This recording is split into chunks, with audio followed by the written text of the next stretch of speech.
The Great Partition of 1947 was a seismic event in the history of South Asia, marking the abrupt end of British colonial rule and the creation of two independent nations, India and Pakistan.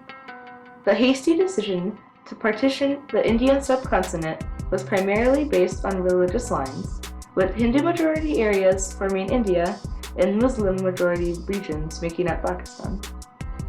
The British announcement of the partition plan set off a chain of violent and horrific events that would forever alter the social, cultural, and political landscape of the region. For over 1,000 years, the Indian subcontinent was ruled by various empires and indigenous rulers. Instead, the Indian subcontinent was characterized by a diverse array of kingdoms, empires, and princely states.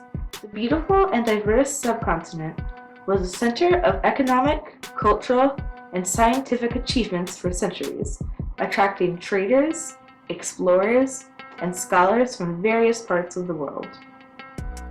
The riches of India attracted the attention of European powers, including the British, who sought to exploit the economic potential of the region. The British looted India of its resources for themselves and stifled India's economic growth. Britain's East India Company, which was supposed to set up trade with India, turned into a colonial administration and began taking over the subcontinent. Eventually, the rule of India shifted to the British Crown. This colonial rule of India was called the British Raj and spanned centuries and was marked with cruelty, oppression, and heavy taxation of the Indian population. There were many rebellions, Indian uprisings, and wars trying to rid the region of British rule. After World War II, Britain was weakened and bankrupt. They no longer had the resources to hold on to India and began making plans to leave. They had ruled over India for 2 centuries. However, India's independence leaders were divided on how the nation would be run after the British left.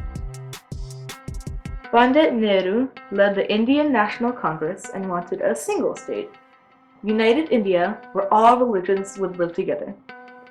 The Muslim Party, led by Muhammad Ali Jinnah, demanded a separate Muslim nation so they would not be minorities under the Hindus. When negotiations for this began to break down, Jinnah called for a day of action and protest.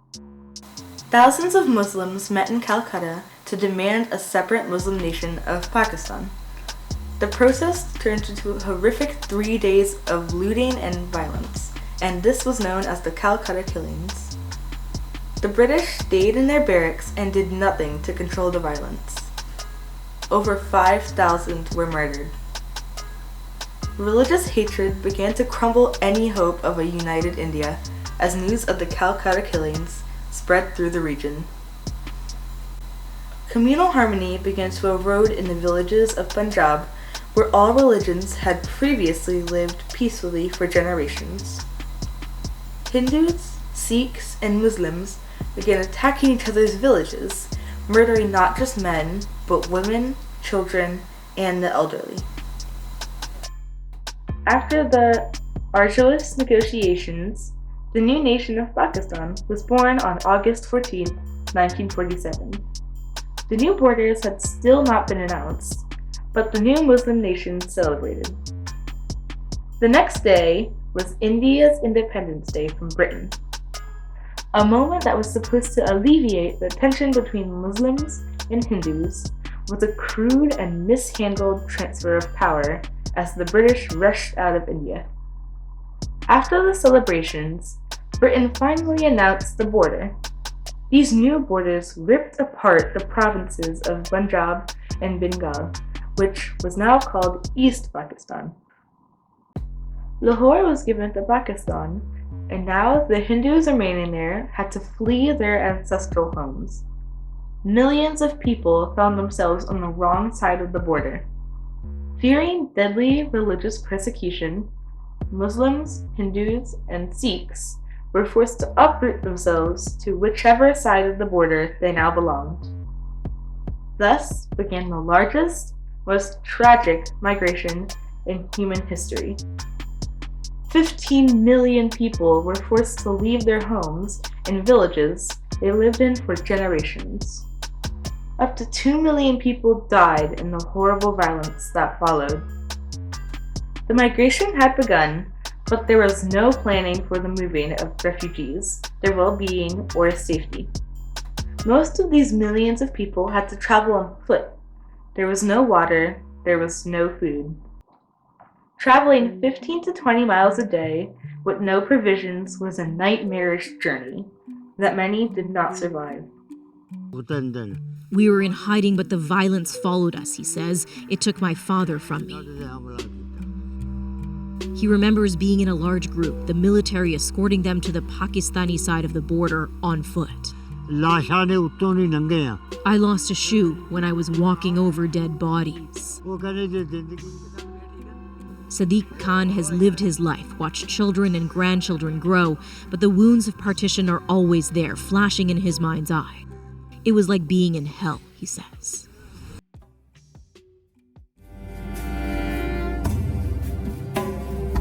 I remember the army men telling us, be close together, it's very dangerous, it is firing going on, people are killing other people, so be very, very vigilant.